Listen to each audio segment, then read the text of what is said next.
Klasifikasi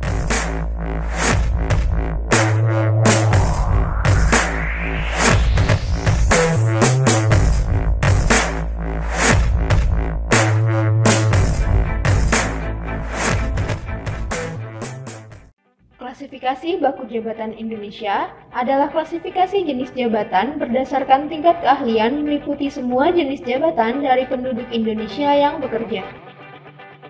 Klasifikasi jabatan sebagai sistem referensi standar dapat digunakan oleh instansi pemerintah, perusahaan swasta, asosiasi profesi, peneliti, dan pengguna lainnya. Kegunaan KBJI berkaitan dengan data statistik tenaga kerjaan, penyusunan formasi, penyusunan program pendidikan dan pelatihan, standar gaji dan upah pegawai, studi pasar kerja, serta analisis jabatan. KBJI 2014 disusun untuk menyediakan satu set kerangka klasifikasi jabatan yang komprehensif sebagai alat untuk mengorganisir jenis jabatan yang didefinisikan secara jelas kelompoknya sesuai dengan tugas yang dilakukan sehingga dapat digunakan untuk keseragaman berkaitan dengan data jenis jabatan dalam statistik ketenaga kerjaan.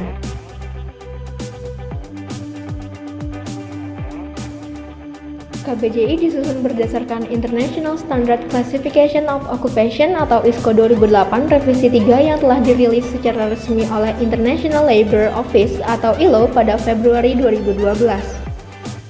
KBJI tetap disesuaikan dengan kondisi di Indonesia dengan menggunakan istilah yang berlaku umum dan mempertimbangkan jenis jabatan yang tercakup dalam KBJI 2002. Cakupan jabatan dalam KBJI berlaku pada kondisi orang dengan status bekerja. Lalu, apa konsep definisi dari bekerja? Menurut Badan Pusat Statistik, bekerja adalah kegiatan melakukan pekerjaan dengan maksud memperoleh atau membantu memperoleh penghasilan atau keuntungan paling sedikit selama 1 jam dalam seminggu terakhir. Melakukan pekerjaan dalam konsep bekerja adalah melakukan kegiatan ekonomi yang menghasilkan barang atau jasa. Penghasilan atau keuntungan yang dimaksud mencakup upah atau gaji atau pendapatan, termasuk semua tunjangan dan bonus bagi pekerja atau karyawan atau pegawai dan hasil usaha berupa sewa, bunga, atau keuntungan baik berupa uang atau barang. Bagaimana dengan status pemilik suatu perusahaan? Pemilik suatu perusahaan berstatus bekerja jika ikut serta dalam proses usaha. Sedangkan, jika pemilik usaha tidak terlibat dalam proses usaha, maka ia berstatus tidak bekerja, sehingga tidak tercakup dalam KBJI. Secara ringkas, cakupan jabatan dalam KBJI didasarkan pada sektor formal maupun informal, bekerja sendiri atau sebagai buruh, dan tugas yang dilakukan dalam pekerjaan. Dasar pengklasifikasian pada KBJI adalah tingkat keahlian dan spesialisasi keahlian. Menurut tingkat pengetahuan, peralatan yang digunakan, serta jenis bahan dan barang atau jasa yang diproduksi. Struktur pengkodean KBJI 2014 terdiri dari 5 tingkat secara vertikal dengan 6 digit kode jabatan. Kelima tingkat tersebut adalah 1 digit menunjukkan golongan pokok, 2 digit menunjukkan subgolongan pokok, 3 digit menunjukkan golongan, 4 digit menunjukkan subgolongan, dan 6 digit menunjukkan kode jabatan. Berikut adalah 10 golongan pokok KBJI 2014 dengan kode 0 sampai 9. Kode 0 untuk Tentara Nasional Indonesia dan Kepolisian Negara Republik Indonesia. Mencakup anggota TNI dan Polri yang berdinas aktif dalam salah satu unsur tersebut termasuk mereka yang membantu dalam menyelenggarakan jasa baik atas dasar sukarela atau atas dasar yang lain yang tidak sepenuhnya melakukan pekerjaan sipil.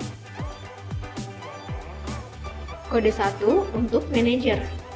Mengawasi jenis jabatan yang tugas utamanya terdiri dari menentukan, merumuskan, mengawasi pelaksanaan kebijaksanaan pemerintah, undang-undang dan peraturan pemerintah, mewakili dan bertindak atas nama pemerintah. Atau merencanakan, mengarahkan, dan mengkoordinasikan kebijaksanaan serta kegiatan baik perusahaan, organisasi, atau departemen. Kode 2, profesional. Mencakup jenis jabatan yang tugas utamanya memerlukan pengetahuan dan pengalaman profesional tingkat tinggi dalam ilmu pengetahuan alam dan ilmu pengetahuan hayat atau ilmu pengetahuan sosial dan kemanusiaan. Kode 3, teknisi dan asisten profesional. Mencakup jenis jabatan yang tugas utamanya melakukan pekerjaan teknis serta tugas dalam pengembangan dan aplikasi pengetahuan baik ilmiah maupun praktis. Kode 4, tenaga tata usaha. Mencakup jenis jabatan yang tugas utamanya melakukan tugas terkait administrasi, mulai dari pencatatan, pengaturan, penyimpanan, perhitungan, dan pengambilan informasi terkait. Kode 5, tenaga usaha jasa dan tenaga penjualan. Mencakup jenis jabatan yang tugas utamanya melakukan tugas penyediaan jasa, misalnya terkait rumah tanggaan, catering, perawatan pribadi atau perlindungan, dan tenaga penjualan. Kode 6, pekerja terampil pertanian, kehutanan, dan perikanan. Mencakup tenaga terampil dan tenaga teknis pertanian, kehutanan, dan perikanan, termasuk petani pemilik yang masih terlibat langsung dengan proses kegiatan pertaniannya.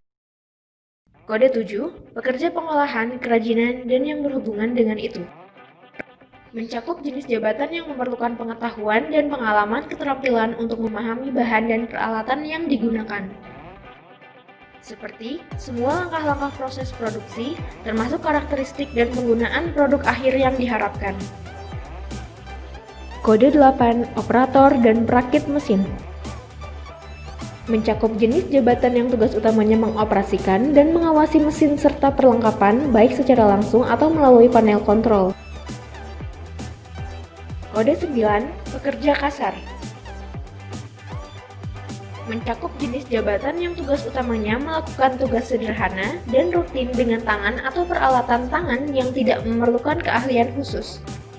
Guna memahami KBJI lebih dalam, mari kita perhatikan contoh berikut. Pak Adi adalah seorang ketua RT 03 di Kelurahan Bidara Cina. Berapa kode KBJI untuk jabatan seorang ketua RT?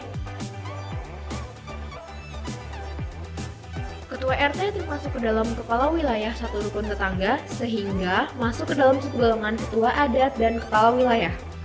Dengan kelompok jabatan ketua adat dan kepala wilayah lainnya, dengan kode 1113.99. Berikut adalah rincian pengkodean jabatan Pak Adi sampai kode golongan pokok.